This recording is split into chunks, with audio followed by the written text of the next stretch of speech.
क्या कुछ सौंपे हैं आप लोग? राजभवन से हम लोग मिले और महामहिम राज्यपाल से हम लोग कल रात में भी मिले थे।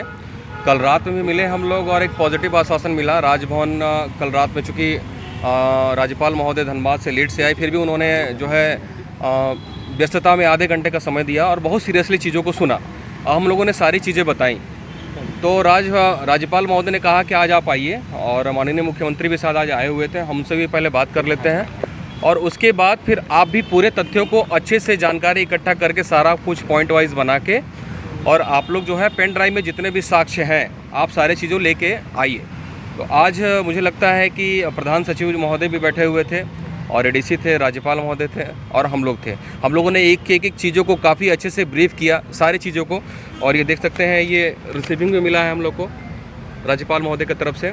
उन्होंने कहा कि वो राज्य सरकार से बात करेंगे। उन्होंने कुछ इशारों में जो है बताया कि हमने कार्रवाई शुरू कर दी है। उन्होंने कहा, बस इतना ही कहा कि हमने कार्रवाई शुरू कर दी है और जो हमसे होगा हम ज़रूर करेंगे। और आप लोग अपने तरीके से जो है आपको जो लगता है एक संवैधानिक दायरे में रह के आप लोग जो है अपना काम आप लोग करिए, और हम लोग आपके साथ हैं। और उसके बाद हम लोगों ने कहा कि एक दो बच्चों को, जैसे कि एक दो बच्चों को हमारा थ्रेट भी मिला है, ये सामने है जो इन्होंने एविडेंस दिया है, इनको थ्रेट भी अपने तरीके से मिला है। तो हमने राज्यपाल महोदय को बताया कि राज्यपाल महोदय ये सुनिश्चित हो कि किसी भी बच्चे को जो एविडेंस दे रहा है या जो भी, उनके जान माल का किसी तरह का नुकसान ना हो, क्योंकि ये सरकार के लिए प्रेस्टीज का विषय है। मैं समझ सकता हूँ सरकार का प्रेस्टीज का विषय है, बट सरकार को ये भी सोचना होगा कि छात्रों के भविष्य को बेच के, ठीक है, जो लोग इस तरह गलत तरीके से आ रहे हैं, पैसे दे के आ रहे हैं, और पेपर आउट का प्रकरण हमारे पास पूरा जो है एविडेंस है, प्रॉपर एविडेंस है।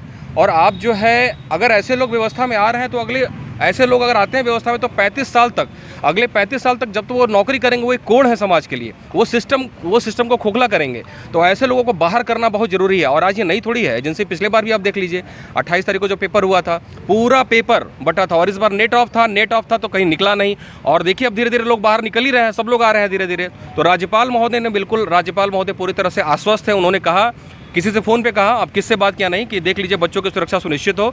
और उन्होंने जेएसएससी से पदाधिकारियों से भी जो है बात करने के लिए कहा कि हम जेएसएससी के पदाधिकारी को बुला के और बाकायदा बात करेंगे। सुनने में आया है कि जेएसएससी प्रेस कॉन्फ्रेंस कर रही है, कोई बात नहीं, बहुत अच्छा है, कर लें, हमें कोई आपत्ति नहीं है। लेकिन हमारे पास भी हर चीज़ों का जवाब, हम लोग हर तरफ से सुनिश्चित हैं, जितने भी लोग हैं सुनिश्चित हैं, हर तरफ से 100% श्योर हैं, तभी हम लोग आगे बढ़े हैं। और हमें पूरा हमें विश्वास है कि हमारे साथ न्याय जरूर होगा, छात्रों के साथ न्याय जरूर होगा और ये व्यवस्था में परिवर्तन जरूर होगा। सबूत आप लोग दिए हैं? देखिए, सबूत में हम लोगों के पास जो बच्चे लोग जो आए हैं, आगे बढ़े हैं, उन लोगों के पास मोबाइल में आया हुआ, ठीक है, मोबाइल में फ़ोटो का जो है, जैसे हाँ, जैसे इस बार क्या था कि नेट ऑफ था, ठीक है, नेट ऑफ था तो व्हाट्सएप पे चीज़ें नहीं आई।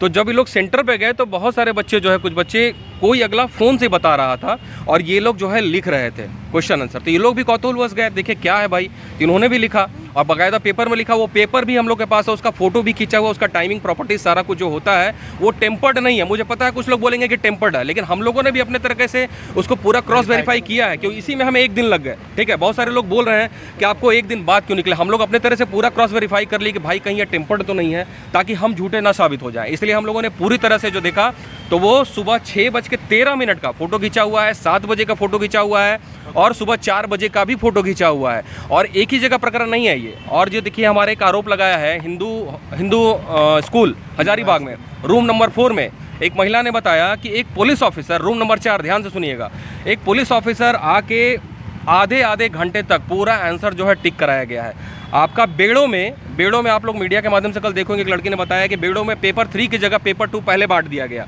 और इसका भी जो लड़की ने खुद आके कल मीडिया में बयान दिया है, ये जांच का विषय है। उसके बाद पूरा का पूरा क्वेश्चन पेपर, देखिए एजेंसी वाले क्वेश्चन बनाने में भी मेहनत नहीं करते, जबकि ये रूल है कि आप क्वेश्चन को कॉपी पेस्ट नहीं कर सकते। एक बार ऑलरेडी इसका 2017 में पूरा परीक्षा रद्द हो चुका है हो भाषा के चलते, क्योंकि आप क्वेश्चन को कॉपी नहीं कर सकते। लेकिन इन्होंने कहा कि हूबहू पूरा का पूरा सेट उठाया और आयोग के क्वेश्चन पेपर में क्वेश्चन बनाने में मेहनत नहीं की एजेंसी ने, कि पूरा का पूरा क्वेश्चन उठा कर डाल दिया। तो ये बताइए, क्या आपको नहीं लगता है कि एक तरह का एक लीक है ये छात्रों के भविष्य के साथ खिलवाड़ है? आप ऑफिसर पद पर बैठने जा रहे हो, सचिवालय जहां से राज्य व्यवस्था की जो सरकार का रीढ़ का हड्डी, वहां जो ऐसे लोगों को, करप्ट लोगों को घुसाने का प्रयास किया जा रहा है, जो आगे 25 साल 30 साल तक सिस्टम के लिए कोड़ बने रहेंगे। हमारी लड़ाई उससे है, ना तो हमारा किसी व्यक्तिगत पॉलिटिकल पार्टी से कोई संबंध है। और हम 2017 में भी जानकारी के लिए लोग जान लें, 2017 में भी हमारी लड़ाई रघुवर दास जी की सरकार में हम लोग किए थे। जो गलतियां थे उसके खिलाफ आवाज उठाए थे, हाई कोर्ट से लेकर सुप्रीम कोर्ट सड़क पे प्रदर्शन किए थे। और सरकारें कोई भी आएंगी वो प्रदर्शन जारी रहेगा अगर कोई गलत करता है तो हमारी मांगे क्लियर है कि सरकार पूरी की पूरी परीक्षा 22 तारीख का सिर्फ नहीं, क्योंकि हो सकता है आयोग ये बोले कि 22 तारीख की परीक्षा हम लोग रद्द करेंगे, तो 22 तारीख का नहीं, 22 तारीख का अगर पेपर रद्द होता है तो इसकी क्या गारंटी है कि 21 तारीख को वही एजेंसी जब परीक्षा ले रही है तो वो परीक्षा का पेपर लीक नहीं हुआ होगा। तो हमारी सरकार से, माननीय मुख्यमंत्री जी से स्पष्ट मांग है कि आप छात्रों के साथ न्याय करें, जांच करके पूरी परीक्षा को यथाशीघ्र 21 या 22 तारीख को, दोनों जो है 21 और 22 का दोनों पालियों को रद्द करके छात्रों के साथ न्याय करें। और ऐसे लोग रहेंगे अगर सिस्टम में तो सिस्टम के लिए कोड है, झारखंड के लिए कोड है और आपके लिए भी कोड है, तो इनका सफाया करना बहुत जरूरी है। और ये आज से नहीं, जब से 4.5 साल हुआ है, 4.5 में प्रक्रिया कोई भी एग्जाम ऐसा छूता नहीं रहा है। हमारे यहाँ मुख्य बधिर भी बोल रहे हैं, आप लोगों ने देखा होगा, फिर उसके बाद आयोग ने क्लैरिफिकेशन दिया कि मुख्य बधिर भी बोल रहे हैं, जो है 5 महीने के बाद जो लोग ज्वाइन कर लिए हैं, 5 महीने के बाद उनका जो है वो चेंज कर दिया जाता है, कैटेगरी चेंज किया जाता है। इतना भूल कैसा संभव है? अगर आप लोग देखा होगा, अभी रिसेंट में आप लोगों ने देखा होगा, माननीय मुख्यमंत्री जी ने खुद अपने ट्विटर पर शेयर किया है, लोग जेपीएससी का जो मेंस का एग्जाम दिए हैं वो फ़ोन करके उनसे पैसे मांगा जा रहा है नंबर बढ़ाने के लिए। चलिए ठीक है, एक बार आपको मैं मान लेता हूं कि मोबाइल नंबर का दुनिया है, साइबर की दुनिया है, साइबर अपराधी हो सकते हैं, लेकिन मैं आप मीडिया के बंदों से प्रश्न करना चाहता हूं कि इस बात पे भी गौर करें कि उसके पास कैंडिडेट का रोल नंबर और उसकी कैटेगरी कैसे आ रही है। और ये मुख्यमंत्री ने खुद शेयर किया है, कैसे आ रही है ये जांच का विषय है। अगर 1 महीना से रिजल्ट नहीं आया, 1 महीना से चेयरमैन की नियुक्ति नहीं आ रही है, हम लोगों को मीडिया बंधु के माध्यम से ही पता चला है, सच क्या है आई डोंट नो, कि मुख्य चेयरमैन साहिबा ने, नीलिमा क्रिकेटर ने खुद आके कंप्लेन किया है कि उनके ऊपर कैसे दबाव बनाया जा रहा था रिजल्ट को लेके।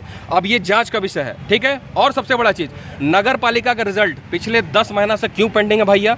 40,000 कैंडिडेट, मात्र 40,000, आप सबका रिजल्ट अब दौड़ इतनी व्यवस्था में करा लिए, दौड़ इतना तेजी में करा लिए, मात्र 40,000 कैंडिडेट, नगर पालिका का रिजल्ट क्यों नहीं आ रहा? ये मैं पूछ रहा हूँ, ये बहुत बड़ा जांच का विषय है। और यही एजेंसी जो है, यही लोग एजेंसी वाले संलिप्त हैं और उन्हें कहीं ना कहीं डर है कि अगर हम रिजल्ट को प्रकाशित करते हैं, क्योंकि जब हम लोग मिलने गए थे तो हमें ये बोला गया था कि लैंग्वेज पेपर के जो टीचर है वो बीमार है, वो आंसर अभी जो है बना नहीं पाए हैं। हम लोग बहुत जल्द, मुझे लगता है 3 महीना पहले बताया गया था, और आज तक रिजल्ट प्रकाशित नहीं हुआ है। ये बहुत बड़ा जांच का विषय है, बहुत बड़ा जांच का विषय है। मेरा नाम कुणाल हुआ और मैं समस्त आप मीडिया बंधुओं से ये प्रार्थना करता हूँ कि आप इस चीज़ को प्रसारित करें और हमारा जो है साथ